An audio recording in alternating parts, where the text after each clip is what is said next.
Ever wondered how to create a precise floor plan using AutoCAD? Well, wonder no more.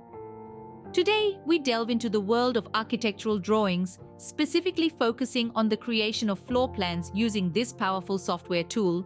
We begin the process with a blank canvas. AutoCAD presents a grid upon opening, which serves as the backbone for our floor plan. Now, the first step involves setting the unit of measurement. Depending on the project, this could be in feet, meters, or millimeters. Remember, consistency is key when it comes to measurements. Next, we move on to the line command. This tool is the bread and butter of AutoCAD, allowing us to draw walls, doors, and windows. With the line command, we draw the exterior walls of our building.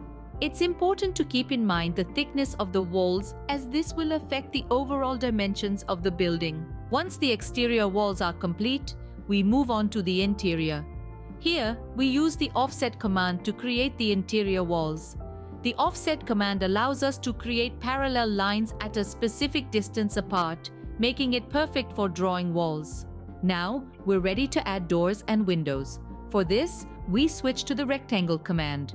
This tool allows us to draw rectangles of any size, making it perfect for creating doors and windows. Remember, doors and windows are essential in providing access and ventilation to any building. After the doors and windows are in place, we add details like furniture and appliances using the block command. The block command allows us to create complex objects and repeat them throughout our drawing. This saves time and ensures consistency in our floor plan. Finally, we add dimensions and labels. This is a crucial step as it provides information about the size and layout of the building.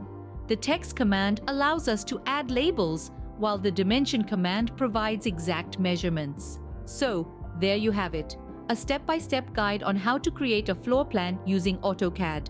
To recap, we started by setting the unit of measurement. Then we used the line command to draw the exterior walls, followed by the offset command for the interior walls. After that, we added doors and windows using the rectangle command, and finally, we added details and labels using the block, text, and dimension commands. Remember, practice makes perfect. Don't be afraid to experiment with different commands and tools.